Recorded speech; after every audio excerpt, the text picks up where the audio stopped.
രക്ഷിക്കപ്പെട്ടവൻ്റെ കൃതജ്ഞത. കർത്താവിന് നന്ദി പറയുവിൻ, അവിടുന്ന് നല്ലവനാണ്, അവിടുത്തെ കാരുണ്യം എന്നേക്കും നിലനിൽക്കുന്നു. കർത്താവിനാൽ രക്ഷിക്കപ്പെട്ടവർ ഇങ്ങനെ പറയട്ടെ, കഷ്ടതയിൽ നിന്ന് അവിടുന്ന് അവരെ രക്ഷിച്ചു.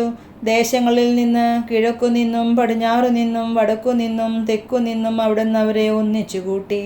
വാസയോഗ്യമായ നഗരത്തിലേക്ക് വഴി കണ്ടെത്താതെ ചിലർ മരുഭൂമിയിൽ അലഞ്ഞു നടന്നു. വിശന്നും ദാഹിച്ചും അവർ വലഞ്ഞു. അപ്പോൾ തങ്ങളുടെ കഷ്ടതയിൽ അവർ കർത്താവിനെ വിളിച്ചപേക്ഷിച്ചു. അവരുടെ കഷ്ടതയിൽ നിന്ന് അവിടുന്ന് അവരെ രക്ഷിച്ചു. വാസയോഗ്യമായ നഗരത്തിലെത്തുവോളം അവരെ അവിടുന്ന് നേർവഴിക്ക് നയിച്ചു. അവർ കർത്താവിനെ, അവിടുത്തെ കാരുണ്യത്തെ പ്രതിയും മനുഷ്യമക്കൾക്കായി അവിടുന്ന് ചെയ്ത അത്ഭുതങ്ങളെ പ്രതിയും നന്ദി പറയട്ടെ. എന്തെന്നാൽ അവിടുന്ന് ദാഹാർത്തിന് തൃപ്തി വരുത്തുകയും വിശപ്പുള്ളവന് വിശിഷ്ട വിഭവങ്ങൾ കൊണ്ട് സംതൃപ്തി ഉളവാക്കുകയും ചെയ്യുന്നു. പീഡിതരും ബന്ധിതരുമായി ചിലർ അന്ധകാരത്തിലും മരണത്തിൻ്റെ നിഴലിലും ഇരുന്നു. എന്തെന്നാൽ അവർ ദൈവത്തിൻ്റെ വാക്കുകൾ ധിക്കരിച്ചു, അത്യുന്നതൻ്റെ ഉപദേശം നിരസിച്ചു. അടിമവേല കൊണ്ട് അവരുടെ മനം ഇടിഞ്ഞു, അവർ വീണു, സഹായിക്കാൻ ആരുമുണ്ടായില്ല. അപ്പോൾ തങ്ങളുടെ കഷ്ടതയിൽ അവർ കർത്താവിനോട് നിലവിളിച്ചപേക്ഷിച്ചു.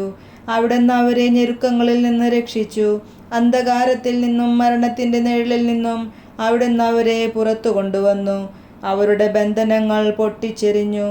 അവർ കർത്താവിന്, അവിടുത്തെ കാരുണ്യത്തെ പ്രതിയും മനുഷ്യമക്കൾക്കായി അവിടുന്ന് ചെയ്ത അത്ഭുതങ്ങളെ പ്രതിയും നന്ദി പറയട്ടെ. എന്തെന്നാൽ അവിടുന്ന് പിച്ചളവാതിലുകൾ തകർക്കുന്നു, ഇരുമ്പോടാമ്പലുകളെ ഒടിക്കുന്നു. പാപകരമായ മാർഗങ്ങൾ പിന്തുടർന്ന് ചിലർ രോഗികളായി തീർന്നു. തങ്ങളുടെ അകൃത്യങ്ങളാൽ അവർ ദുരിതത്തിലായി. അവർ എല്ലാ ഭക്ഷണത്തെയും വെറുത്തു. അവർ മൃത്യു കവാടങ്ങളെ സമീപിച്ചു. അപ്പോൾ തങ്ങളുടെ കഷ്ടതയിൽ അവർ കർത്താവിനോട് നിലവിളിച്ചപേക്ഷിച്ചു.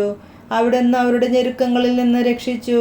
അവിടുന്ന് തൻ്റെ വചനമയച്ച് അവരെ സൗഖ്യമാക്കി വിനാശത്തിൽ നിന്ന് വിടുവിച്ചു. അവർ കർത്താവിനെ, അവിടുത്തെ കാരുണ്യത്തെ പ്രതിയും മനുഷ്യമക്കൾക്കായി അവിടുന്ന് ചെയ്ത അത്ഭുതങ്ങളെ പ്രതിയും നന്ദി പറയട്ടെ. അവർ കൃതജ്ഞതാ ബലി അർപ്പിക്കട്ടെ. ആനന്ദഗീതം ആലപിച്ച് അവിടുത്തെ പ്രവർത്തികളെ പ്രകീർത്തിക്കട്ടെ. ചിലർ സമുദ്ര വ്യാപാരം ചെയ്യാൻ കപ്പലുകളിൽ പുറപ്പെട്ടു. അവർ കർത്താവിൻ്റെ പ്രവൃത്തികൾ ആഴിയിൽ അവിടുന്ന് പ്രവർത്തിച്ച അത്ഭുതങ്ങൾ കണ്ടു. അവിടുന്ന് കൽപ്പിച്ചപ്പോൾ കൊടുങ്കാറ്റു വീശി. സമുദ്രത്തിൽ തിരമാലകൾ ഉയർന്നു. അവ ആകാശത്തോളം ഉയർന്നു, വീണ്ടും ആഴങ്ങളിലേക്ക് താണു. ഈ അപകടത്തിൽ അവരുടെ ധൈര്യം ചോർന്നുപോയി. അവർ ഉന്മത്തരെ പോലെ ആടിയുലയുകയും വേച്ചു നടക്കുകയും ചെയ്തു. എന്തു ചെയ്യണമെന്ന് അവർ അറിഞ്ഞില്ല. അപ്പോൾ തങ്ങളുടെ കഷ്ടതയിൽ അവർ കർത്താവിനോട് നിലവിളിച്ചപേക്ഷിച്ചു. അവിടുന്ന് അവരെ ഞെരുക്കങ്ങളിൽ നിന്ന് വിടുവിച്ചു. അവിടുന്ന് കൊടുങ്കാറ്റിനെ ശാന്തമാക്കി. തിരമാലകൾ ശമിച്ചു. ശാന്തത വന്നതുകൊണ്ട് അവർ സന്തോഷിച്ചു. അവർ ആഗ്രഹിച്ച തുറമുഖത്ത് അവിടുന്ന് അവരെ എത്തിച്ചു. അവർ കർത്താവിനെ, അവിടുത്തെ കാരുണ്യത്തെ പ്രതിയും മനുഷ്യമക്കളിൽ അവിടുന്ന് ചെയ്ത അത്ഭുതങ്ങളെ പ്രതിയും നന്ദി പറയട്ടെ. ജനത്തിൻ്റെ സഭയിൽ അവർ അവിടുത്തെ മഹത്വപ്പെടുത്തട്ടെ. ശ്രേഷ്ഠന്മാരുടെ സഭയിൽ അവിടുത്തെ പ്രകീർത്തിക്കട്ടെ. അവിടുന്ന് നദികളെ മരുഭൂമിയായും നീരുറവകളെ വരണ്ട നിലമായും മാറ്റുന്നു. അവിടുന്ന് ഫലപുഷ്ടിയാർന്ന ഭൂമിയെ ഒരു നിലമാക്കുന്നു. ഇതെല്ലാം ദേശവാസികളുടെ ദുഷ്ടത നിമിത്തമാണ്. അവിടുന്ന് മരുഭൂമിയെ തടാകങ്ങളായും വരണ്ട ഭൂമിയെ നീരുറവകളായും മാറ്റുന്നു. അവിടുന്ന് വിശക്കുന്നവരെ അവിടെ പാർപ്പിക്കുന്നു. അവിടെ താമസിക്കാൻ അവരുടെ ഒരു നഗരം സ്ഥാപിക്കുന്നു. അവർ വയലുകളിൽ വിതയ്ക്കുകയും മുന്തിരിത്തോട്ടങ്ങൾ വെച്ച് പിടിപ്പിക്കുകയും സമൃദ്ധമായി വിളവ് നേടുകയും ചെയ്യുന്നു. അവിടുത്തെ അനുഗ്രഹം കൊണ്ട് അവരുടെ എണ്ണം പെരുകി. അവരുടെ കന്നുകാലികൾ കുറഞ്ഞു പോകാൻ അവിടുന്ന് സമ്മതിച്ചില്ല. പീഡനവും കഷ്ടതകളും സങ്കടവും കൊണ്ട് എണ്ണം കുറഞ്ഞ് അവർ ദുർബലരായി.